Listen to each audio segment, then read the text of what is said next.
B. Frank Network. Content on this production is for entertainment and informational purposes only. It is not medical advice, nor is it intended to substitute medical treatment or diagnosis. Seek medical help if you believe that you are suffering from a mental illness or are a threat to yourself or others. By using any or all of the information provided, you do so at your own risk. Any application of the material is at the listener's discretion and is his or her sole responsibility.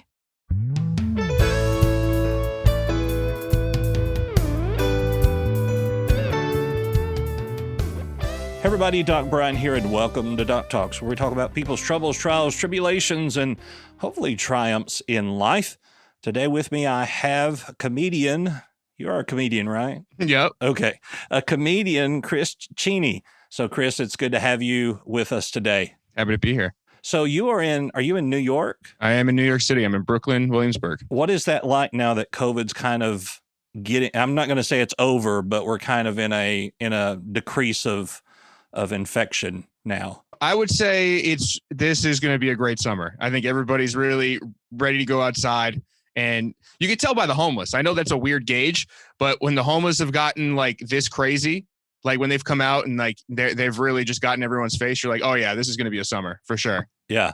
So I was in New York in October, and it was overwhelming to me. Never have been there, and I live in Little Rock, which is, like a 10th of New York City's population. Right.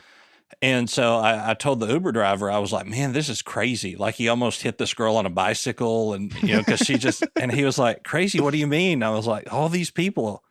And he's like, it is dead out here. And I'm going, if this is dead, I don't want to be here when it's normal.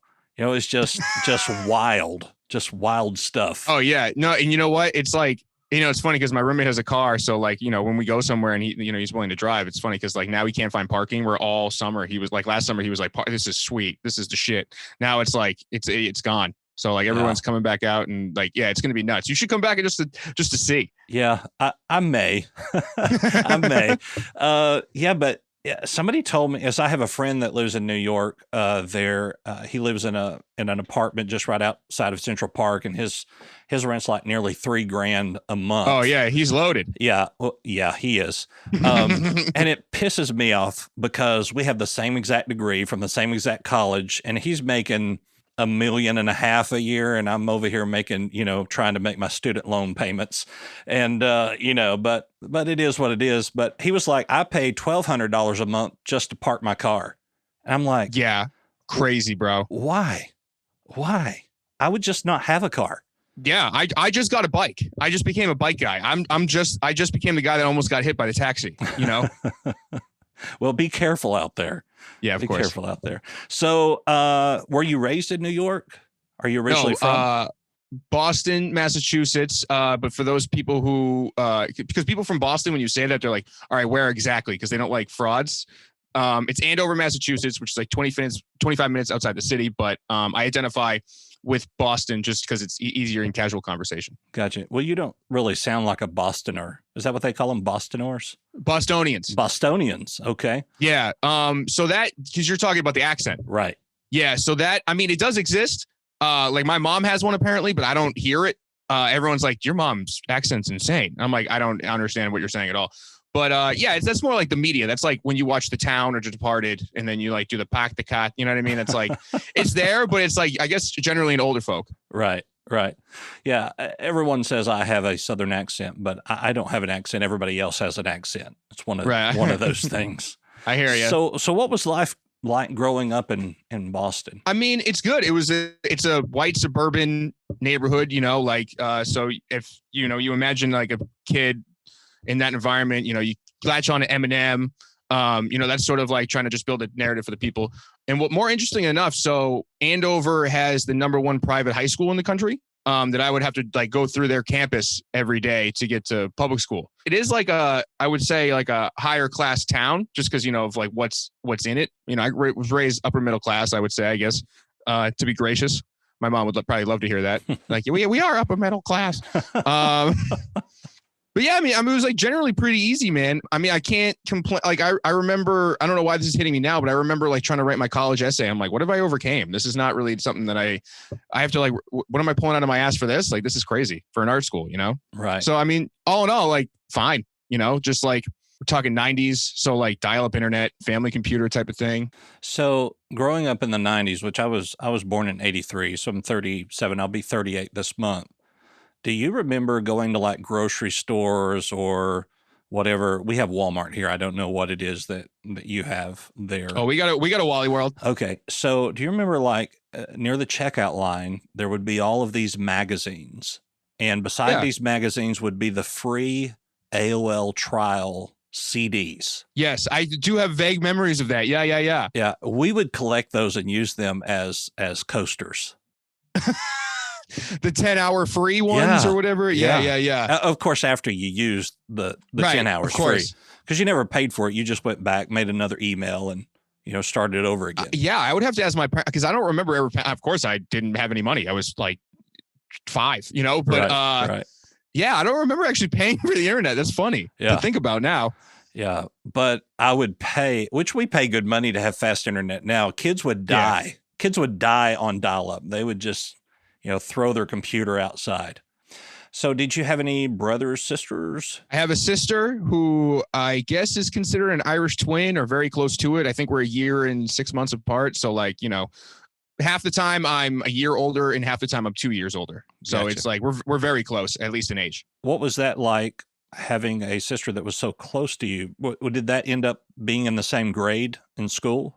She was a year below me. It was interesting just because like, your sister's always around, and I sort of was like the I don't want to call her the trendsetter, but I sort of like let her see what like someone so close but older runs around with. So like, yeah, like I played baseball, she played softball, that sort of thing. But then it got to like, we both like pizza, right? But then she liked Domino's, I like Papagino's, which was like the Northeast, so like every other Tuesday we would switch. So it was that sort of environment where it's like making sure like the cups are level with the same amount of drink, that type of thing. Gotcha. So you mentioned your mom. Was it a nuclear family with a dad in the home as well? Yeah. Yep. So I haven't spoken to my dad in a long time, but strong relationship with my mom. Okay. I'm going to start taking notes because you said you didn't have any issues. So I'll just jot that down. Okay. Yeah. I think you mentioned in school you were just there wasn't any particular problem, but you weren't a very good student. So my last name rhymes with Weenie. So I was at the, like, you don't realize it at the time. You sort of have to reflect because no adult really tells you, but I was like an easy target. And I think that sort of like got me disinterested in the idea of school in general. Because it's not that I have bad memories of any of my school, but like, I'm not like looking forward to ever, like, I'm never going to go to a reunion. I have like no connection like with my town necessarily. Like, yeah, I'm from there, but like, I don't really hold anything back for that. I don't know, like disinterested. I'm also an artist, so like I'd rather be drawing and shit. Like all these things kind of like, I hated school, like I was an easy target, like I like art, like all these things kind of led me to like just not be like a generally good student. Like I think I graduated high school with like a 2.2 GPA or something, like very disgraceful. just enough to get out. Yeah, basically. Yeah. I all by the edge of my seat. So were you one of those students that really sat down and figured out, do I have to do this homework to pass? And then, or were you just, I'm not going to do the homework, I'll just do what I have to do? Yeah, I was more like a do what I have to do, like, and not even like that I was really like getting by. I was just like, if I felt like doing it, I did. If I didn't, I didn't, like gotcha. I also had my, my mom was very supportive, but that also means assertive. So she like wanted me to be good. So there was kind of her in the back of my head going, rah, rah, rah, do it, so. Yeah. So you talked about the name association with Cheney and Weenie. Yeah.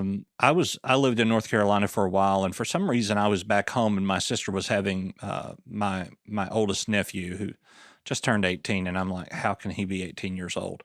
Right. But I went in and she had him, and I said, well, what did you name him? Because in the South it's not so much more, but nowadays, but before they would kind of hold off what they were going to name until the baby was there, and then they told everybody. And so okay.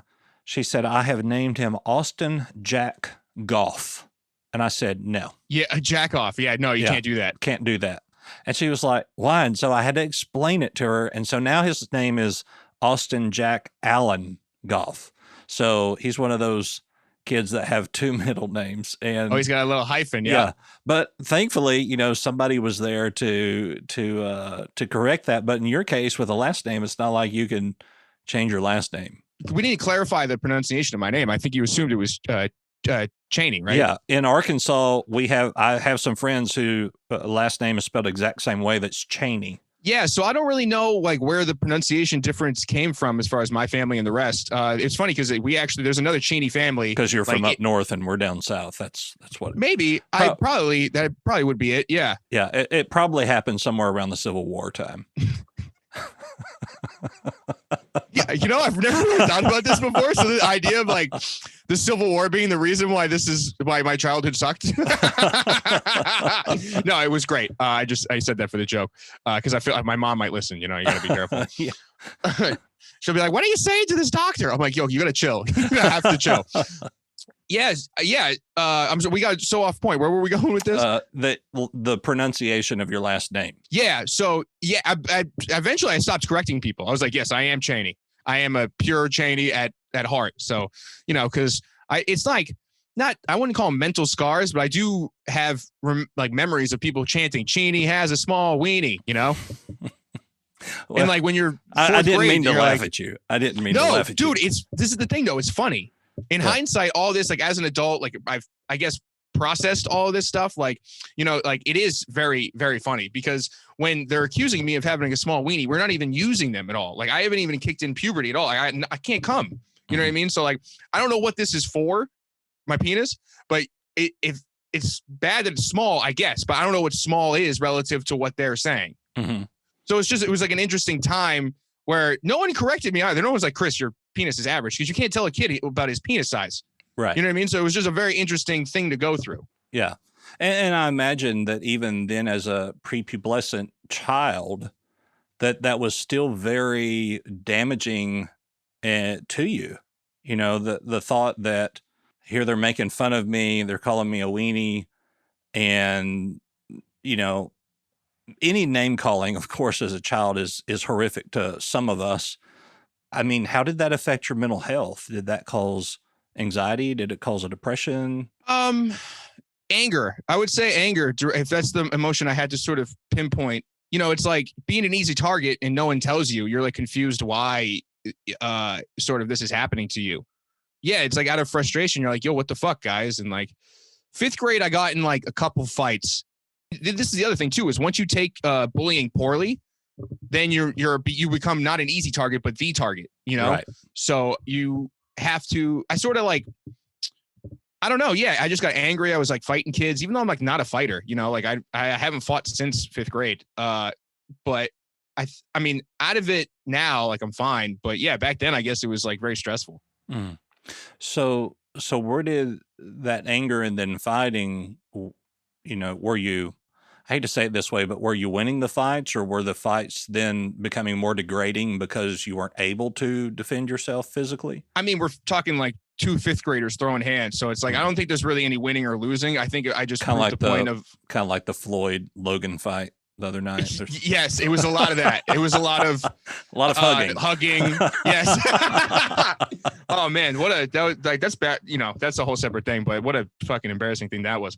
But yeah, no, I guess it's like, I proved the point where it's like, yo, don't fuck with me. And, by like the 3rd time, they were like, all right, I guess we'll leave this kid alone. And then, 5th grade going into 6th grade, that's when you change schools, at least in, where I grew up. So I went from South Elementary School to Doherty Middle. And that changed the whole kind of, you can become a new person in middle school. You can find new friends. Like there's districts of the kids I'd never met before, so like, I think that helped a lot. I think the timing of that was important. So did you ever have to see a therapist or anything of that nature when this bullying was taking place? Yeah, I mean, like, so when I got into middle school, I'm not going to say it went away, but I think it helped sort of dissipate it. But then there was still like the residual. And then at some point, it's like, it's like what else do you do? No one's helping me. No one's explaining anything. I did like a cry for help. Like, yo, I'm just going to kill myself. Like, fuck you guys. And then immediately I got into therapy because of that. And I think, with this guy, Larry Larson, rest in peace, I think he kind of knew that I was like, all right, I just needed to like be explained a couple of things. Yeah.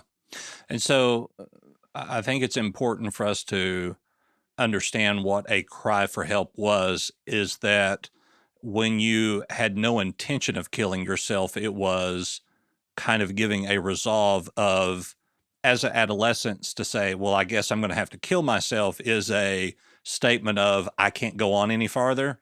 And so I need help processing this.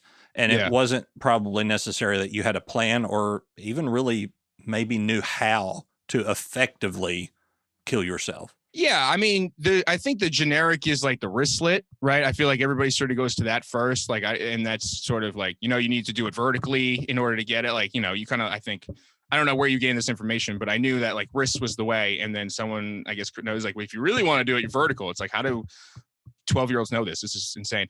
But yeah, so that's sort of like the spot I was at. That's the only thing I knew. And I never actually applied it because I was like, oh, that's going to like hurt. Yeah, I actually, and you made the statement, where do kids learn this stuff or know this stuff? I actually had a 6-year-old client that attempted suicide at 6 years old. Now, my son is 6 years old, and I can't even imagine him knowing that or processing anything to that point. She used a disposable razor and broke the razor and slit her wrist the right way. And I don't know if it was vertically. Yeah. I don't know if it was accidental, that she just did it that way, or if she knew, but yeah. And I'm going, what could be so wrong in a 6-year-old's life that they feel like that this is happening? But, I think when I grew up, and how old are you? 32. Okay. So I've got 5 years on you at least. But when I grew up, we grew up with more the mentality that if you were getting bullying, just brush it off. That's just part of life, that you're going to get bullied. It's kind of a rite of passage for boys. It's just going to happen. And so when you get in that place of just being bullied constantly, then you feel inadequate because you're being bullied, and you feel inadequate because you're not able to just brush it off. Did you ever feel that way? Yeah, actually, it's funny. So like when this first started going on, and like, they told me to walk away, just like walk away. And they were like, if there's an issue, like come home.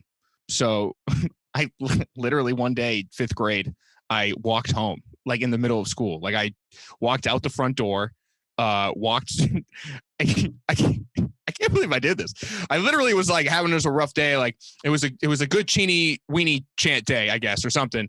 And I was like, fuck it, I'm just gonna walk home. And I don't know how I made it home because I'm so terrible with directions, but somehow I ended up it's probably like a 3-mile walk, I would assume. I ended up on my front stairs, and I remember my neighbor drove by, and it was like noon. And I waved, and she waved. I couldn't get in the house. It was locked. So I just stood there, and all of a sudden a cop rolled up, and he was just like, oh, we've been looking for you. And I'm like, well, I'm looking to get away from that place. So they told me to just walk away. I was doing what they said. Yeah, literally. I just was doing what everyone told me to do. Yeah. And so you saw a therapist, and that is, the therapist just kind of explained that you're an easy target. But even then, trying to understand that in adolescence is hard to understand. Of even really what that means. Yeah, because like the why for that, I guess, is such like especially I do want to make, I'm saying I'm outside the city, but it's still a very Boston energy, like of busting balls. So like you only realize that as an adult, it's like it's a term of endearment, but then it's like they see their parents do it. They know that's like what you're supposed to do. And then they just find me. So like he didn't explain that to me. This is like me sort of like looking back, but yeah, no, he helped a lot. I don't know where I would be if I didn't actually have him like set me straight, like, right. I think he like, yeah. Thank you, Larry. And the location, as you said, you weren't in Boston, but you were still in the thick of it.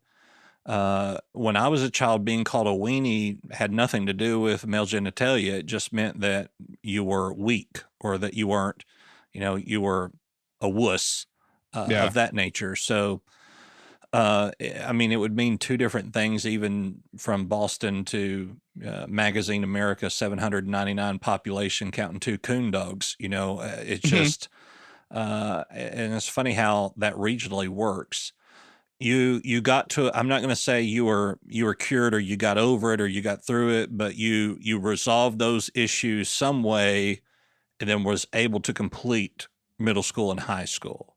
Is that correct? Yep. Yep. But you continue to not be a good student throughout your school tenure of public school. Yeah, basically, my friends that I'm still friends with today, they're like the drug kids. I never really did the drugs. Like, but we're not even talking like hard drugs. We're talking like weed. You know what I mean? But like, I used to skateboard, and like I banged up my knees a lot. I have what's called Osgood Schlatter, which is basically like cartilage broke off the growth plate, and there's like these 2 lumps under each of my kneecaps. Mm-hmm. So that made like sports like really, I'm not gonna say difficult, or like it was just annoying, you know. And then all my friends were smoking weed. Like, I'm not gonna smoke the weed, but I'll go over there and hang out with them. It's like much more fun than like this fucking asshole coach like telling me to run when my knees hurt. Right. So was it escaping from the sport, or was it escaping from individuals that you felt would judge you or look at you different, and you felt more at home per se with the kids who, for lack of a better word, were the outcasts, not the popular, the lower looked upon? I think it's a little bit of everything, to be honest. Like, I was bottom of the totem pole as far as like athleticism, because I was a late bloomer, you know, like, so I wasn't getting like played, like, and like, I guess it was the seriousness, man. Like, high school sports are like, to me, like, I'm not gonna say stupid, because like more from where like your area, it's like, you know, especially football and stuff, it's like taken very seriously, and kids can get their whole lives changed after just being like really good at football in high school. I mean, for me, like, the stakes were so low, but the parents were so serious. I'm like, whatever, I'll just play like town league, like fuck this. And then like, you know, then these kids having fun, like playing hacky sack. I'm like, those games seem cool. I'll go fucking over there, you know? So Right. I think it was a lot of that. Right. There is a lot of coaches that would tell parents, it's not that your kids don't get to play, it's that your kids suck, so we don't let them play. You know, and that's not so much the mantra nowadays as things go on. But so you hung out with these kids. Did you find community there within them, or was it just kind of, okay, I'm going to be with these kids? Yeah, I guess it was a sense of community, because I started getting associated with like what that was. Yeah, because it was like the party kids, I guess, is a way to put it. Because like, I mean, I would go to parties with these kids, and you know, cops, all like, you know, fucking angry parents, like ruining household object, like, yeah, that type of vibe. Yeah. So did you ever you said cops, were you ever in legal trouble with any of these kids or parties? Not in high school, no. I mean, I've run into the law later with graffiti in New York, but not, no. High school, I had a pretty good clean slate. Okay. And so you went from high school into art school? Yeah, I went from, well, I had to do a year of community college to get into mass art because my GPA was so low. So yeah, I went from Andover High to Northern Essex Community College to then mass art. Gotcha. And what was your thought of what you were going to do after art school? Oh, I don't know. I had a loose plan to like go back home and then like trying to see if I could teach art.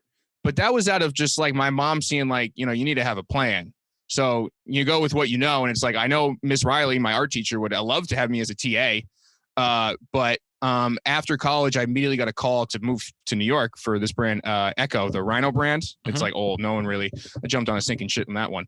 But yeah, so I immediately just came here. So the plan sort of was like null and void. I just packed up my shit and came. So in art school, did you, was it more of like graphic design, or was it like drawing, or with? So my major was industrial design, which I guess in the easiest layman is to call like product design. So like sneakers, cars, that sort of thing, like physical objects. It originally was going to go for graphic design, but then because my mom wanted me to have a corporate job. She's a hairdresser, by the way. I think I think this will help she's an independent hairdresser that owns her own business. So she wouldn't want like to have, she wanted the easier life for me, I guess. So there was some Aquanet poisoning probably in your life. Yeah. I mean, yeah. That was a joke, a very bad joke, but your mom is probably responsible for at least one layer of the ozone. With Aquanet and perms and all that. I guess they do perms up north. Maybe that's a southern thing. Perms. Yeah. Oh no, perms. Perms were the shit. I remember my mom did mad perms. I didn't know what they were, but I was like, "Oh, you perm today?" And she was like, "Yep." Yeah. So I worked at this nursing home, and they had a beauty shop inside this nursing home. And I don't know if you know this, your mom would know, but now they have a perm that doesn't smell. And so these old ladies would get mad thinking they were getting ripped off, not having a real perm because it didn't smell like a real perm. And it was quite an issue. I have like these weird memories where I smell like burnt hair, and like I have a wave of things that hit me where like, you know, because when I was sick, I would have to go lay down on the floor in the corner because she had to work. She was independent. So yeah, I just have all these like weird memories of just like burnt hair for sure. Yeah. I would have loved the no smell. So if you smelled burnt hair today, what kind of emotion would that bring? I don't know. I don't think it would be a bad one. I mean, I would just probably like remember like laying on the floor of like that like stingy carpet, like with a blanket and a pillow, you know, like I don't think it would be so much negative. I'd just be like, oh yeah, I did that. Mm-hmm. Okay. So you graduated from art school, I presume, and you went to work at this company, and you said it was kind of a sinking ship. What do you mean by that? So, I mean, for those who are unfamiliar, especially outside of like major urban areas, Echo Unlimited was Mark Echo. He had this like, I guess, streetwear brand, like a very old, like, you know, 20, 25, 30 years probably now old, where it was like the big red rhino with like sort of the circle around it. It was like very graffiti, whatever. It's old, man. Streetwear is not like, there's no longevity in streetwear. Streetwear is sort of like part of like this fast fashion sort of thing where it's like, you know, it's a lot of this, it's a lot of teas. So it's hard to build a legacy and keep it up because there's so many people that could just do it on their own. And, you know, yeah, basically when I got on there, it was already like a legacy brand. It was in like Macy's, you know, it's not like a brand where like it's not a cool brand by any means. They went bankrupt like 3 times when I was there, like chapter 11 though. So somehow I was still getting paid. Stu just kept getting investment money and then burning through it and then going bankrupt. So yeah, I mean, it wasn't like the best sort of start to living in the city, but it opened my eyes out to like the fashion world itself. So. And so what was the most notable thing that you remember from that job of a work that you did while you were there? That people do not care about you as a person. Like you can work for somebody and they think of you as a tool. And I mean that like, I don't look at like, so Seth was like, this dude, Seth Gersberg was like the owner. And I don't look at him like negatively about it. It was like, it's a big company. So like how personal can you really be with some people? But yeah, like you're like an object to some people. Yeah, you know? you're just a number. Yeah, pretty much. And like, you know, him and I had like late nights doing like, because I made all his like investment decks. So like anytime he needed money, I was the guy who like would put it together. Like, you know, he's just trying to feed his kids at the end of the day. And I saw that. But like to him, in order to feed his kids, I needed to do something and I need to do it now. Mm-hmm. That's the problem. I have a friend today. He called me and he was like, well, I got suspended from work. And I was like, what for now? You know, this is the 5th job this month. And so he was like, well, I got suspended. And he said, it's up to HR whether or not. And I said, you're fired. If HR called and said you were suspended, you're fired. You're just a number to them. And unfortunately, corporate America is like that. You're just a number. And that's why we have so many, you know, Fortune 500 CEOs committing suicide, because they figure out that at the end of the day, while they're the CEO, they are still just a number. And there isn't that personal touch there. So a shout out to all those who may own businesses. Treat your employees like people and not numbers. Yeah. And I think production becomes a lot better when you do that as well. It does. So you moved from Echo to where? Yeah, I'm at Echo. I get laid off, downsizing. I was basically like one of the last man standing there. And then I don't want to say it took a year and a half off. I tried to like be a designer myself. Like, you know, think about like how Marc Jacobs, his name is Marc Jacobs and the brand is Marc Jacobs. I wasn't trying to do that exactly, but I wanted me to be like a designer and recognized as a designer on my own. But I was too young. I was too naive. I was 25 around now. I like didn't care about the right things in the right time. So like I was able to sort of coast for like a year and a half. And then I ended up at this accessory company, Spray Grounds, like backpacks. Okay. So it wasn't like you were looking for freelance work. You had your own idea and business plan as to what you were trying to do. A little bit of that. No, a little bit of like clients, like a lot of the people that I met through Echo, like respected my work. And so once I departed once they laid me off, they were like, oh, I can have you do whatever I want now. And I'm like, yeah, if you pay me, of course. So like that initially was what got me to kind of float. Like I ended up, this guy flew me out to Canada. I lived in Canada for like a month and a half. I helped open like a juice store. Like, I mean, these sentences are kind of crazy when I say them out loud. I haven't really thought about it in a while, but so yeah, I was like bopping around. Like I was like staying afloat. You know what I mean? I wasn't really making any money, but I wasn't really like losing any money. Gotcha. And so you went to a new job doing design work again. Yep. And is that the job you're still at currently now? No. So right now it's kind of crazy. I'm at this brand, A Life New York, which is actually a brand that like, we were talking about like family computers. I was like reading about this brand on my family computer. I'm not gonna say it was dial up, but 2008, 2007, 2008, I have like vivid memories of like going like, whoa, this brand is sick. Like, how do I get this brand? Do I have to go to New York? Like, what do I do?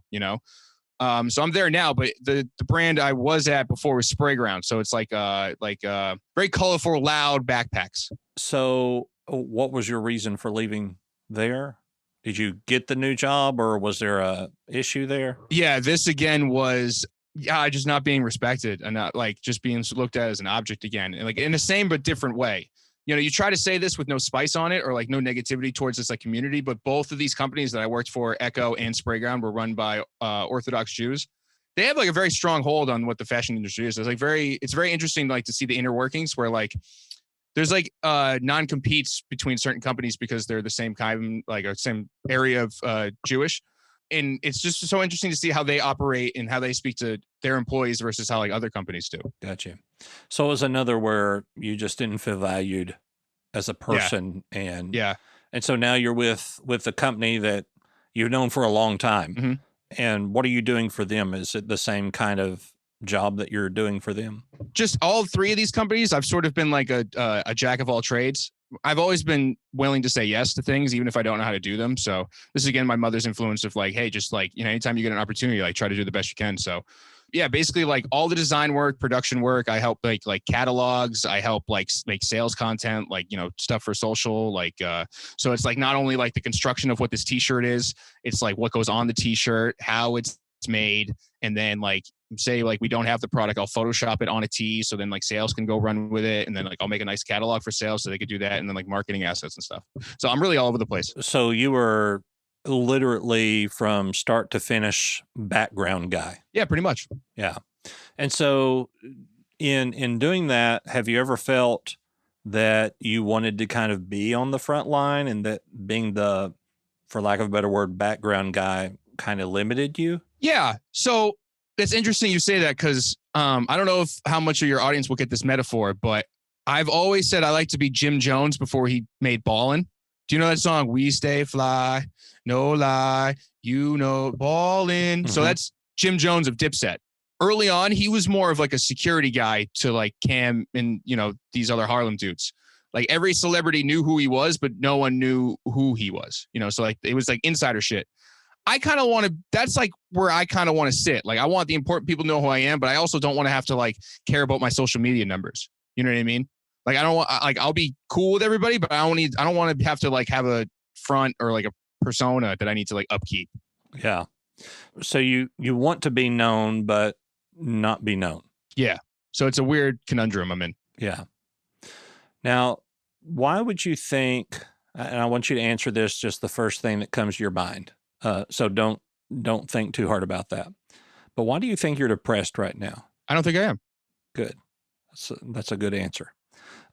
Most people would have stopped for a minute and said, well, I've got this that I don't like and this that I don't like and this that I don't like. But that tells me that you're in a good place where you feel like that while there may be things that you want to do, you don't feel like you're in a box right now. Yeah, I would agree with that. So the problem that a lot of people have coming from this area of adolescence and having bullying, most of the time, those issues that are unresolved, we carry with us through the biggest part of our life. And I'll get back to that by asking, what got you into comedy? So I moved to New York City. That was an awful big sigh. Well, because it comes with a lot. Yeah. I moved to New York City. I have no friends. Mm-hmm. And, your experience is like there's so many people here, and there is. There is so many people in New York City that is the loneliest place because there's no way to enter any of these and people just don't care about you. Like, how can you join a community when, we don't even help. Like, we just walk by homeless people. They're like, hey, can we have $1? And like, what is $1 to us? And we just go, fuck this guy and his dumb dollar. Because then it's like, you get to the thinking of like, all right, so if I give everybody $1, I have no money. But I digress. It's like, I moved here and like, I'm undervalued as an employee. I'm busting my ass every fucking moment I can. I'm taking every opportunity to try to get ahead. And then I just go home and I sit there. Down the street from my apartment on Avenue C, there was this spot where I walked by, it was like the closest bar to me. I saw a sign hanging that there was a comedy show. I didn't read the fine print. It was actually just an open mic. It's like, why would Louis C.K. be at a random bar at 5 p.m. where it's still light out on a Saturday? I didn't put 2 and 2 together. I'm like, dumb kid, wide-eyed, just like happy to be around, but like sad because I have nothing to do. So I went to this place and people have always said I'm funny. I'm not going to say I'm the funniest dude in the room, but like, I've made a lot of people laugh just naturally. So I go to this open mic. Let me interrupt you with this because I think you probably don't realize how funny you are. Because when we were talking off mic here, you were talking about your name and how people called you Cheney Weenie. Yeah. And you were like a lot like Dick. Yeah. And then you said Cheney. I don't think you meant to say it that way, but that's the way it came out. So you're just natural at this. Either that or you have repressed all of these bullying and you use them on yourself to make other people laugh, to make you feel comfortable with the bullying that you went through. Yeah. Hey, you're the doctor. Like, I like that. Sounds good to me. You know, that I'm not ashamed of any of that. Yeah. So you went to this comedy club, open mic. Not even a comedy club, bro. This is a bar. Okay. It says bar and grill. So I show up and there's like a back area and there's like 3 people and I'm like, hey, where's the show? And they're like, what do you mean show? I'm like, all right. So I just go sit in the corner. Like I already to me, I'm like, all right, this is already weird. I already said something wrong. So I'm gonna go sit down in the corner. So the mic was actually canceled. Mm-hmm. And I'm like, what the fuck is happening? This doesn't even make any sense. This is not what I've been to a comedy show. I've been to New York before I moved here and I've been to a comedy show. This is not what I remember. And the guys just went up and talked about their dick for 3 minutes. And they're like, hey, dude, do you want to go? And I'm like, yeah, I'll go. And I blacked out. I have no idea what I said. I just know I did it. And everyone was like, hey, that wasn't bad. So I was like, all right, I'll come back next week. Like now I had something. I had like a community. People were like, hey, good for you, man. Like do it, like, go for it. And I was like, all right, yeah. Now I'll have like friends maybe. So that's sort of like how it kind of rolled out. And like, I just never really put it down. So you were internally peer pressured to do it, but then it turned into, hey, there might be community here. And so you were drawn to it. Yeah. And the high of being on stage. Like, I know I blacked out, but like I got off and I was like, yo, that is crazy. Like my thumping, like, and to me, I was hilarious because like, I don't know if I was projecting like what I wanted, but like, yeah, I like felt great after. I was like, this is sick. Why would I not do this? Right. And so that one thing led to another, and you do comedy now while still working for this other company, doing what you love. Yeah. So, I mean, to be very transparent, like I've really chilled out since the pandemic. Like a lot of comics really identify as a comedian. So that need to like, be on stage and like, or just do comedy was sort of like overtaking a lot of people's judgment. Where like, now there was people like yelling in the park as like doing open mics in the park. It's like, there's kids around. You can't say this type, like, at least I had the self-awareness to be like, I can't yell my jokes while there's toddlers around. This is not like, I'm not that sort of comedian, and I'm not going to like, I'll do a Zoom cast with you. Like, this is a great conversation, but I'm not going to just tell my jokes to my computer. Like, that's insane to me. I have this other life where like, I'm a designer. I have like a salary. I've built up a portfolio. I'm very proud of. Like, I could chill. I had a comedian on Doc Talks who did a show by telephone to a nursing home. Insane to me. And he was like, I'm doing it because I'm getting paid. And I'm like, how would you do that? Did you ask him how much he got paid?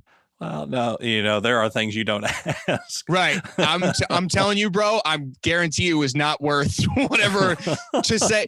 Because this is the thing, dude. It's like, we work really hard on like a small amount of jokes. Like a lot of comedians don't have a lot of jokes. Like, I mean, I can do 45 minutes, but I maybe have like 25 of like solid material, So like to do that to a phone and just like years, bro. It sounds so dumb to say, but I've been doing one joke for like 7 years. To do that to my computer, to no response, or over the phone to a grandmother, like a room full of grandma, I'm like, why? No way, guy. Like I can't degrade myself like that. Yeah. Well, I mean, we do what we got to do to Yeah, get what we got to get. So where are you? So you said COVID kind of chilled you out with your comedy, but what was pre-COVID? What was kind of your high point in comedy? So I mean, it's still sort of there. I'm just not chomping at the bit to get back to it. But I'm lucky enough to work with a stellar comedian, Bobby Kelly, who's been on like Louis, and he's been around for a while. Tough crowd, Boston guy, which a great connect to. You know what I mean? Like I have a piece of home in comedy and like as like sort of a mentor. But he was giving me cellar spots. I was like opening for him at the cellar. So between that and I was doing a little bit of the road traveling. Like I said, I would.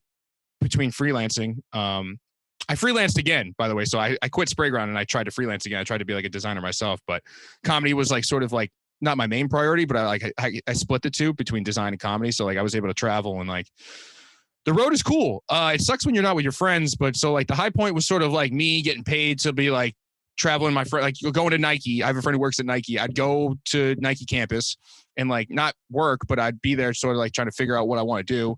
And then like also doing stand-up shows there. And then coming back here and then Bobby being like, hey, all right, Fat Black Pussycat, that's the name of the venue. You're opening, like, so get ready to do 15. It's like, this is sick. And so you were kind of had the best of both worlds going on. Yeah, I really thought my career was going to be like, all right, Monday to Thursday, I'm going to be a designer with X amount of clients. And then, Friday to Sunday, I'm going to be a comedian traveling. Yeah.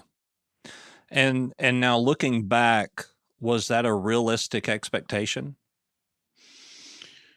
I think I was close. I mean, as close as I could get to that, like I was within grasp, man. Like I've learned to like I've learned that like through the years, you can't like force things. You can like will things and like manifest things, but you can't force things. I was so close to manifesting like this idea of like a split comedian designer. But pandemic, I just couldn't get there. And it's fine too. Like, through the pandemic, you realize a couple of things and you can like adjust. I have a monthly show that I just got back from like one of the old venues that I had. So like, I'm going to still be doing stand up and like I still talk to Bobby. He's still giving me time, but I'm not going to like go all out like I was. Like I was grinding. Like I was really trying to like build myself up. But like, I'm a designer first and foremost. Like you introduced me as a comedian, but I am a designer, like I just will still be doing stand up while I design. Gotcha. So you had mentioned earlier that you haven't talked to your father in a long time. Yeah. What led to that? So basically, me and my sister on the same weekend sort of like left the nest because, I had did that year at community college. I got dropped off at Mass Art on a Saturday. My sister got dropped off at her college on a Sunday. And my dad drove home with my mom and was like, all right, I'm dropping you off at the house. I'm leaving. And that's not what that's not really like the tension came from. Like, because me and my sister both knew like the relationship wasn't like going great. I thought maybe with us out of the house, they'd be able to work it out. But my dad was just like, all right, later. And then, 3 months into college, I got a phone call from my dad saying that like he got this girl pregnant. So, there was a lot of things like, backtrack. I'm like, oh, yeah, that was a late night estimate he made. He was at construction. So like, I'm thinking about all these things. I'm like, oh, my man was like cheating on my mom. Yeah. So like, it just how he handled sort of like admitting this or lack of admitting, I guess is the better way to put it. It eventually just became like, all right, dude, I'm cool. You know what I mean? Like if you can't not lie to me, then like, what else have you been lying about? So how did that, at that point in time, how did that really affect you in a mental health way, knowing this was going on? I mean, selfishly, I think because I was in such a new environment, like I'm in college now, you know what I mean? Like, and I know it's not like college, like Varsity Blues college, but it's still college. And it's like, I'm in the city now. Like I'm in Boston proper, and Mass Art was a 70% girls, 30% guys. So like, I was very easily distracted. So my mental health, I mean, like it wavered at times, but like in a situation like that, like how would it not, like new environment, new situation, like things change so quickly. Like, I think I was just able to adapt because I wasn't like sad or depressed. I might've like over medicated myself with alcohol, but I mean, like what college kid wasn't doing that? Like it was all around me. So I don't, it's to be fair with you, I don't really know how to answer that. Okay. Do you think that, or do you know that your mom knew about this prior before She he had just no idea. no idea? None. And not to overuse a psychology question, but how does that make you feel? I mean, it makes me feel bad actively. Because like my mom's alone, and like she's adjusted eventually, but there was like some rough patches where like, because my dad was also like still around, sort of like he left, but like, but they were together like 20 years. So it's like, I don't think he even could like fully just like be out. Like, my mom trying to do yard work for like the first time. Not like she hasn't done yard work, but like it's like basically an acre of land, like, and that was my dad's sort of duty as the father. So like my mom would get like poison ivy and my dad would have to like come over and like sort of help out of like this weird pity. And it was like, it didn't put my mom in a good light. Like, so like that like makes me sad. Sad, not angry. Yeah. Sad. It is sad. It's not angry. Cause like, what was I supposed to do? I can't blame myself for any of the things that my parents really went through. No, yeah, it's more of a sadness. It's not like angry. I guess I'm angry at him for what he did, but like I'm not like if I ran into him, I wouldn't be like, dude, you asshole. Whatever. I'd be like, hey, what's up, Jimbo? Like, it's been a while, huh? So I'm trying to make the connection here between the anger when it's toward you and the sadness when it's somebody close to you. Okay. So where does the anger root from? I don't know, man. I mean, I'm really not like an angry person. I had anger, but I mean, if you talk to anybody now, like they'll be like, Chris has never gotten angry about anything. But when I do, I mean, they'll say that, but like I have. And like, I guess similarly to like how I handled shit in middle school, I just made it like, yo, don't fuck with me right now. This is not a time to fuck with me. Mm-hmm. So when was the last time you remember getting angry? My friend, who's still my roommate, but my friend Matt, so dumb. Not to give the whole story, but basically like he put a hole in the wall upstairs in the living room and I'm the one on the lease. And he took so long to fix it. And I'm like, guy, like this is you actively not giving a shit about me as a person because there's a hole in I'm responsible. Like fucking fix it, guy. So like there was a conversation I had to have for him where like I was ready to take measures if it wasn't going to go my way. But luckily, him being my friend, like, and patience that I've learned over years, like we got through it and he fixed it. So once again, it was an anger when something was directed toward you. Yeah, I felt disrespected, I guess. Yeah. So it comes back to, I think that could kind of sum it all up as you felt disrespected. Yeah. Even in middle school, elementary school, felt disrespected. Well, yeah, like when you're targeted, not to say like Matt, he didn't have the wherewithal to realize, like, you don't think about stuff like that immediately. You don't think about it, but your brain processes it that way. Yeah. And so when you feel disrespected, you have anger, but when somebody disrespects someone that you love, then you feel the sadness. Yeah, that's fair. I'm also just processing this information too. I think initially I will get angry though, because, like, but it passes very quickly. Yeah, it does. It does. I think with the help of like Larry, I've been able to like process things a lot quicker and just experience. But is it not also an anger that you don't physically manifest? It's just a thought of anger and there's not even really an outburst of anger. It's just kind of internalized. Yeah. I think there is like some muscle clenching, like, cause I do like, what the, you know what I mean? So I'm not gonna say it's not completely physical, but yeah, I think it is more like emotionally like a slide. So do you think then though that the sadness is a coping mechanism to replace the anger? Maybe. I would probably ask you that before I would answer. Could be. Yeah. So I wouldn't know. I mean, like, but yeah, maybe it makes sense. So what period of time, since you've started your comedic career, what is the longest point of time that you've had between a performance? So the last time I did stand-up was July. And the next time I'm doing stand-up is this month, June 28th at 8 p.m. on my show. And so have you found yourself to be a little bit more irritable in the interim between the two? No. COVID actually, like, I think was a good thing for me. I think it was a vacation from responsibility. And luckily I didn't have anything relatives died on I wasn't too affected other than like being on lockdown. I guess the term is like privilege now. I recognize that privilege where I just got to take like a break. Nothing really got me irritated other than like I think the only time I really got mad during COVID is like me and my girlfriend, who I love very much. We're like going on 3 years now.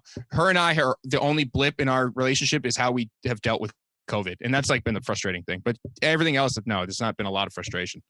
Because I wonder if your need for comedy isn't as much as it is self-fulfilling of something that you want to do, as much as it is that you need it to manage that feeling of insufficiency and disrespect. Yeah, maybe. I mean, I've always liked comedy. Like, did you grow up watching Seinfeld? Mm-hmm. So you remember in the beginning where he would like do the jokes, like that would set the rest of he sort of like give you the premise of the episode. Right. I didn't know what that was. Like, I didn't know that was like stand up, but I was always like, can I do that? That seems cool. And, you know, without like realizing it, that I guess I like gravitated towards it. And then like later was like, oh yeah, this is what the fuck Seinfeld was doing at the beginning of the shit. But yeah, it's probably like a little bit of like that, like, oh, I want to be like Jerry. And then like what you're saying, where it's like, I can sort of like blow off some steam, I guess. Yeah. Because, you know, most comedians, entertainers are chronically depressed. I mean, that's just, and that's what makes them good at their art, is because they are able to really disassociate from who they are within their mental health into a character or a role to kind of put all of that to rest. Yeah. There probably is a little bit of that, because although I think I'm generally happy, like it's hard not to be like, dude, what the fuck? Just like, because life kind of like. But are you really happy? Well, see, this is the thing about mental health. And now that America's like caring about it all of a sudden, you do get to like overthink things. I'm a terrible overthinker. When I start to overthink things, I'm like, that's when I ruin shit. Like any project where I'm like, oh, maybe this is how I'm supposed to do it. And then like I present it. They're like, what the fuck is this? Where was the shit you first were working on? I'm like, oh, I fucked up. But yeah, so like, am I happy is like a question that you ask yourself. And like in this sort of like era, I don't know, like you see all these commercials, you see like ads on the train, like mental health, like, you know, like, and then I am with a bunch of comedians. So sort of to your point, like I am around a lot of depression, and I've like helped a lot of my, like, I'm not even friends, like just guys I've done stand up with, like through stuff. But I say that to say like, I have overthought it, and I think I've like made myself depressed. But then like, you know, when I think about it, not overthinking, when I just sort of like, when you ask me what's the first thought, like, no, I'm not depressed. I'm pretty happy. Mm-hmm. So I will go back to that question. Why are you depressed? Yeah. Like right now, why are you depressed? I still don't think I am. Yeah. I want you to say what you just said again. I don't think I am. Think. Oh, I don't think I see. But this is the thing though. Like I have thought about it. What did I say the first time? I'm not depressed. See, I started overthinking. See, isn't it amazing how we can think ourselves into something? Yeah. And so I used to have a TikTok with quite a few followers, and I did a TikTok that said depression is the result of overthinking. And man, the masses lit on fire, and I was called everything under the book, in the book, I guess I should say. You know, me being molested is just overthinking, and that's why I'm depressed. But in a general sense, as a symptom, depression is overthinking. And when you talk to someone about what you're overthinking about, you often find that the depression and the issue isn't really as bad as you have perceived it to be. Yeah, I can agree with that 100%. And so in your situation, I'm going to say this, and I don't mean to say this offensive, and I don't want you to really think about what I'm about to say. No, I won't just say it. I won't take it anyway. I think you're depressed. You just are trying to convince yourself you're not. Yeah. I mean, I'm not mad at that. I can see why we'd think that. Yeah. So what are you doing right now in your life that you consider to be fun for you, that you do by yourself? Work right now. I'm very independent at work. Fun that I do by myself. Super Smash Brothers. I mean, I love spending time with my friends and my girlfriend together and separate. And I miss stand up. I haven't been able to like do it as much as I wanted. I'm not trying to like compete with all these dudes. Like their whole life is comedy. So like, like you guys need it more than me. I miss it, but I'll get it back. Thinking about jokes, I guess I still do that. I have like plenty of material I know is garbage that I got to work out. But like just the thought, writing it down and going through it. That's just like that process. Or you know, sometimes a joke isn't garbage; it's delivery and audience. Yeah, well, yeah, a lot of the context. I'm so bad at giving the proper context. That's like my main struggle as a comedian. Yeah. I didn't say yeah to agree with you. I said yeah as to that, not because I'm not saying that you struggle as a comedian. I wasn't. No, I understand what you're saying. Yeah, no, that was like a. No, I feel you. Yeah. So in your life, if you were to say, you know what, I am depressed, what would your go-to be to try to relinquish or suppress that emotion or feeling? I would have to figure out what is the main thing. Like, I would have to figure out like where, not exactly where it's coming from, because I don't know if anyone could really do that. I think you might have to like talk to someone like you a lot more. But I would go see like where the most of the sadness is coming from if I could feel it or find it. And I'll tell you where your sadness comes from. Okay. You're disrespected. You disrespect yourself because you're making jokes about what has happened to you to try to circumvent the feeling that, hey, we're all in this together now, so it's funny. Fair analysis. So you have self-worth issues, which is why you don't like working at a job where you're a number. I do. You know what, bro? I do, because constantly I should be making way more money. I undervalue myself like literally all the time. And it's like, I'm also not good. All right. How do I say this without? Just say it. Just say it. I'm so bad at negotiating, probably from the self-worth. And my first 2 jobs, Orthodox Jewish, I don't like making this connection, but they're very good at negotiating price. And I worked at Spray Ground for 4 years. I didn't get a single raise. That's crazy. Mm-hmm. I allowed that to happen, but that's the job I walked out on. I didn't get fired. Mm-hmm. I looked the dude in the face. I was like, I'm grabbing my shit and I'm out. Do you know what part of your story you mentioned that made that really stick out to me? No. The first bar that you went into that had open mic, you said, I asked them where the show was or what time it was to begin, and they said, what show? And then you immediately said, so I went to the corner and sat down. Yeah. I'm not going to say most people, but I'm going to say I would have said, what do you mean no show? You know, I would have had the comeback, but you immediately suppressed and went away, which tells me that you don't value yourself enough to even ask why. So that would lead me to believe that, yeah, you're probably a bad negotiator. Oh, dude, horrible. And you know what I will say to sort of expound on that, because New York has been, I think, very good for me as a city. Now, my mom says that like it's sort of changed me in a negative way. I think it's sort of made me tougher in a good way.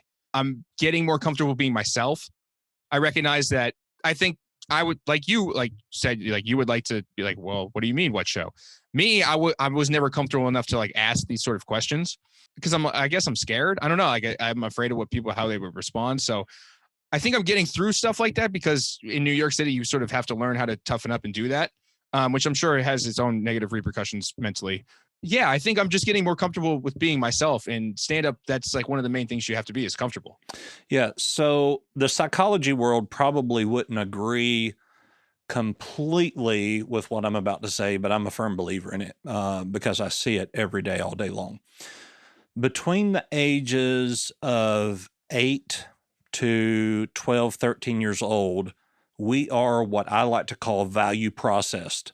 That is the point in time in our life where we figure out what we're actually worth, or we are instilled in what we think we are worth. And we carry that through our entire life. That is the basis of our personality during that time. And during that time of your life, you were being called Cheney Weenie and having self-identification issues of, I'm being bullied, I'm being this, I'm being that. And so during your value process, you were devalued. And so that's why you have carried that into your life. Now, the only way for one's personality to change is through a major traumatic life event.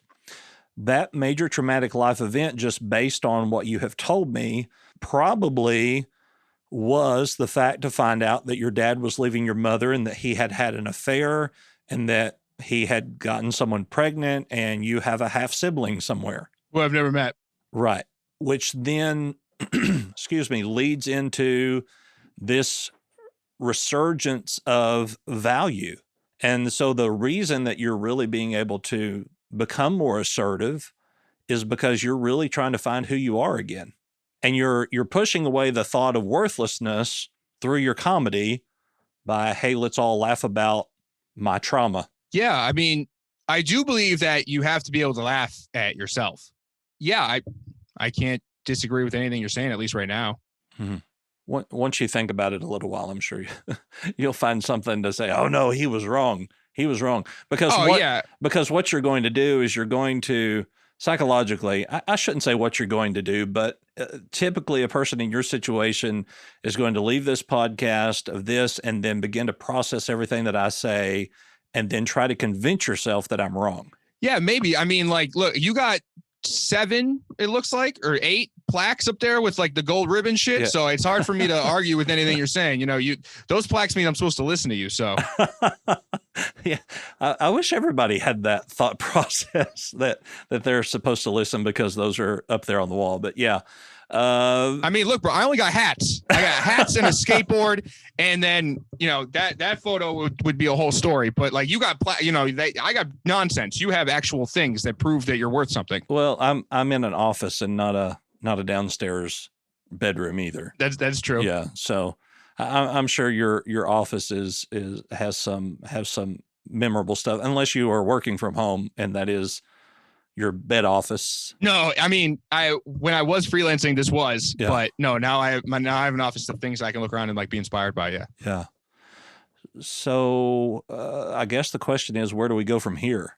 If you really are internally depressed and you are just stuffing it down and it's not really manifested in a way that you want to believe that it's there, and I'm not trying to talk you into being depressed either, then how do we find self-worth? Well, I think so just to respond to what you're saying, I don't think I'm depressed, but I definitely see where you're coming from, because I don't think everybody can be 100% happy. It's very hard to exist and not have some sort of trials and tribulations that you go through. I mean, lucky enough right now, I'm with I have friends that I'm very close with that I love. I have a girlfriend who is very there for me. And I think through our trials and tribulations, I've learned how to communicate better, which I think is going to make me an overall better person. I mean, it's like hard for me to like think about everything I have right now. I mean, like, dude, I have a job that I like. It's like kind of like a dream job. It's my favorite streetwear brand, and I work there. You know what I mean? I have great friends, girlfriend. I mean, COVID they handing out money. So like now I'm like in like a stable place financially. So like everything is kind of cool right now. It's like hard for me to argue about anything, you know? Mm-hmm. But it is, I guess, sort of like, you know, how we talked about like maybe finding that source of wherever the sadness is or lies and sort of just trying to like get that into a shape that I like. Yeah. And so if I were to ask your girlfriend, is Chris depressed? What would her answer be? No way. Because you're really good at your art. Literally and figuratively. Yeah. Mm-hmm. Like, yeah. So once again, to the question, how do we find value in ourselves? Because your girlfriend's not going to give you value. Your friend's not going to give you value. Your work's not going to give you value. That's something you've got to find internally. So I would ask the question, if you were to leave the earth today, what would be missing? Respect. It is respect, man. I used to say in college, they're like, what do you want? And I would say to be taken seriously. Yeah. Yeah. It really is just like, yeah. It's absolutely amazing that you're able to say that when you don't even realize that that's the issue. Yeah. And I just want to, of course, our listeners can't see this, but this is my notepad where I've been taking notes. Mm-hmm. Yep. Respect. That's all what it comes back to. But I think that it would be a fair statement to say that sometimes you don't think that you deserve it, even though you want it. Yeah. You know what? One thing that we didn't talk about is that I'm discouraged artistically on the design side just because I've had so much stuff stolen from me. That's another whole thing. Yeah. And then like with this NFT shit, I thought I was about to get like the credit where credit is due, because like if I mint gas my shit and have it up, like you could see that it's mine. Like you can't take it. Like I have the mint, but you know, we find out that's a pyramid scheme. So like I've gotten a lot of stuff taken from me that I'll never get the credit for. And I just want to be like Jim. I just want my ballin'. Basically, go back to my Jim Jones reference. I just want like one ballin' where I can go like, all right, Chris can like do this, and then like, then I'll be like, all right, yeah, see, that's all I really wanted. And so, what does that look like for you, though? I'm not sure. I feel like I've had a couple close things, but I don't really know what its physical form. I'm not sure because also like this digital world, I don't know what it is. I don't know if it's a shoe that I'm about to do or like, if it's like, yeah, I don't know. So where do you see yourself in, say, 5 years? I'm still in New York. I'm realistically probably working at a different place, although I love A-Life and I always will. In 5 years, I will definitely be a director somewhere. Okay, so is that the goal to be a director, or is that what you see yourself in 5 years? The goal realistically is to create an experience for somebody. Product design is also experience design. And, as someone who's like working in streetwear and sort of aware of how popular it is right now, I mean, it is about creating that experience of like someone buying that tee and like them like really. Do you have a favorite t-shirt? No. Do you have like a go-to outfit? Do you have like something where you're like, if you want to feel good, You're like looking at it. I mean, I'm dressed down today. I'm actually wearing blue jeans. Okay. But so in a vain sense, like I love because I've seen my product out in the wild, and that's an interesting experience in itself. But the idea of someone like confidently buying that because they like it, just having more experiences like that, maybe not that I'm there, but the idea that it's there. So that brings an interesting question. As you said, they buy it because they consciously like it. Yeah. So do you think that people that you have seen wearing your stuff don't like it? It's just another piece of clothing? I think it's give and take. I think sometimes someone has bought it or gotten it as a gift and that they're not really connected to it. But like the industry that I'm sort of working in right now, it's like that's sort of like a hard thing to come by. Where normally if you buy something that I've done, like that means you really like it. Does that not sound a whole lot of like devaluing yourself? Yeah, it does. You got to quit that. Yeah, I do. And I guess I'm conscious of it. Like, do I seem like I'm sort of aware of it? No. Really? Honestly, no. That's very funny. Yeah, I know the value thing. I definitely know. I think self-worth and financial worth, I know I need to work on. How much does a t-shirt of yours cost? If I were to go to a store or whatever. A-Life is $45. I have stuff on my website that's $32. And I've had stuff in the past where it's ranged from $20 to $50. So yeah, 20 to 55. So but we're just talking about a t-shirt. So let's say $20. Yeah, sure. Let's put that into actual value of humanistic value. That's 2 hours of work for a minimum wage employer. Yep. So somebody is going to physically labor for 2 hours to own one of your t-shirts. Yeah. Bobby Kelly's merch is like $20. No, I think you're letting this slip, what I'm trying to say. Whether they like it or not, they have spent 2 hours of their work life that they will never get back to have a shirt that you designed. Yeah. Does that not give you value? Does that not make you feel respected? Oh, no, totally. And that's what I'm saying about like when I see my product, it's like that's like because they bought that. Like that's crazy that I did something and they bought it. I still have that like awe there. So are you able to go and see how many of a product that you designed had been purchased?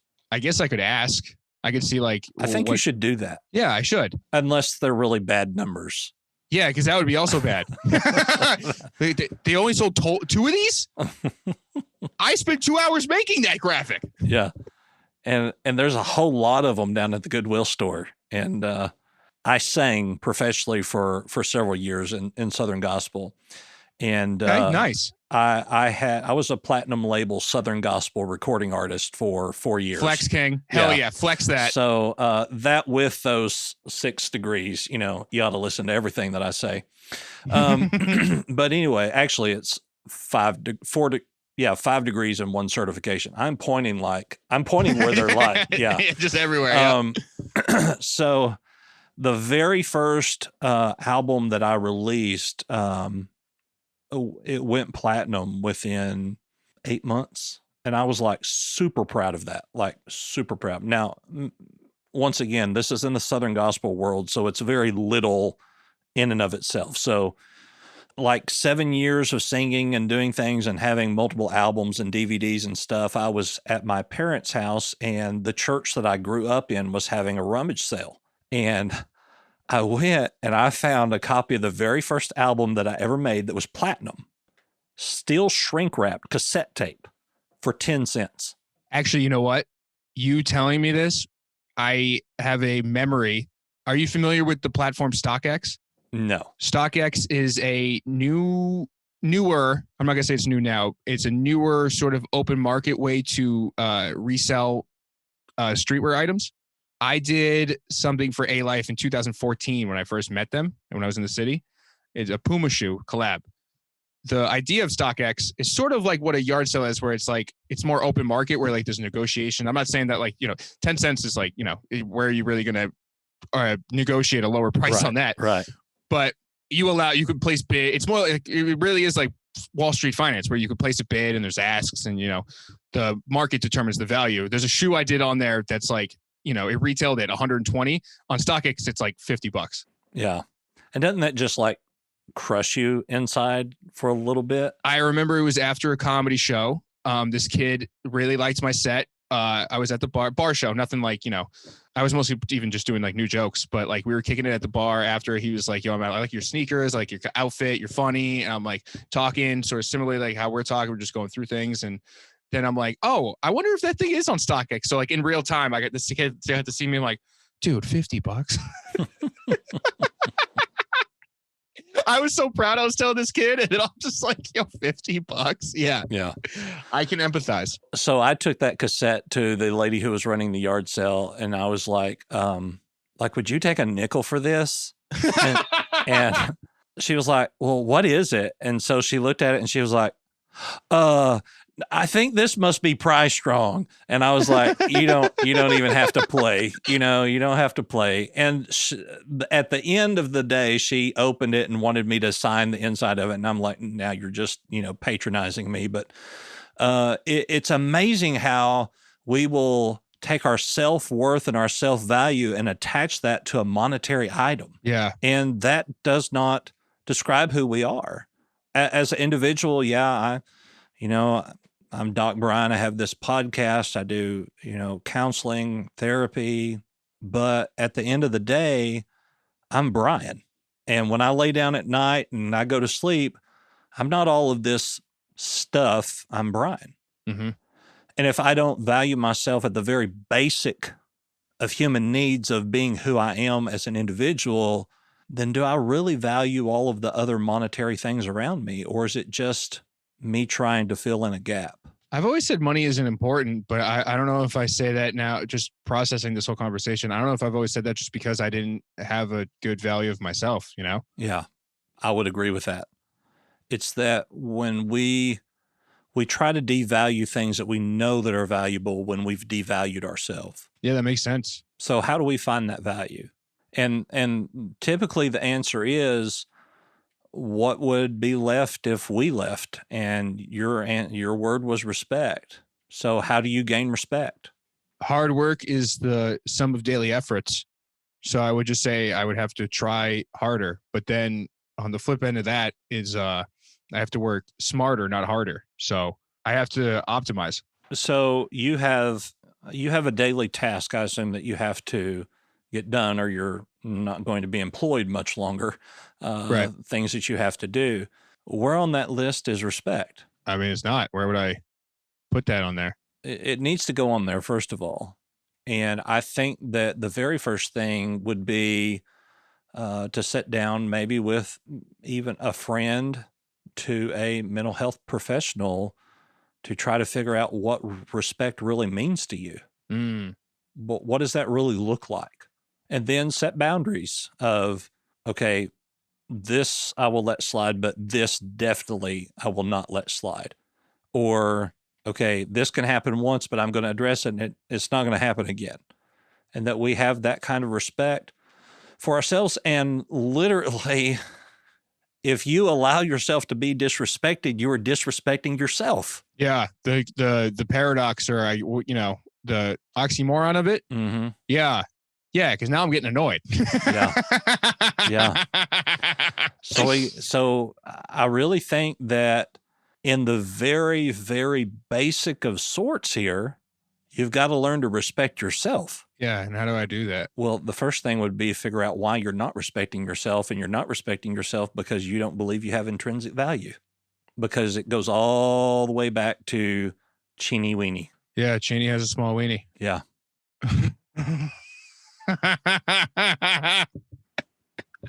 Well, Chris, I've enjoyed having you on our podcast today, and you've got a lot to think about. I do. And thank you for having me, man. Sure. So tell the listeners where we can find you. You can go to notthatcheney.com to see all my work. Do you want to spell that for us? Yeah, CHENEY, notthatcheney.com. Also, I have a joke about getting high and then buying dumb domains because I think they're funny. So it's just funny because you can go to pegmydad.com and that will also be all my artwork. So if you want, if you don't remember notthatcheney.com, you can go to pegmydad.com and girlsdon'tspeaktome.com. Okay, so we will put that link in the bio in the description. You've got me all messed up here. We'll put that in the comment. Not the man. You've really got me jacked up over here. Yeah, that was a curveball. I wish you'd have mentioned that halfway through the podcast so we could have discussed all of that as well. But maybe we'll just have to have you on another time. As far as social media, where can they find you there? At notthatcheney. So same way my website, that's my handle. And like I mentioned earlier, at the new Bronx River Yacht Club, which was formerly the Village Lantern. You know, Mara, our connection here, that's sort of how Mara Merrick, performed there a lot with her. So we're around, Beef Rank Network people are in that area. So, come Village Lantern every last Tuesday of the month. There's going to be the show there at 8, and then notthatcheney.com, and then A-Life New York. Gotcha. And we'll put all of those links in the description of this podcast. That's the word I was looking for in the description of this podcast. Once again, I'm Doc Brian. You can find me at thedocbrian.com. All of my social media links are available at the bottom of that website. And of course, Doc Talks is a part of the Beef Rank Network. You can check out all of our podcasts on beefranknetwork.com. And Chris, it's good to talk with you. Good to meet you. And I wish you the best of luck, but you need to learn to respect yourself and set those boundaries so that others will respect you. That's very fair, my friend. And I wish the same for you. All right. Well, we thank you for listening today, and go check out Chris's stuff there and buy it all so that he feels some respect there. That's right. Shameless plug for you. All right, everybody, have a good day.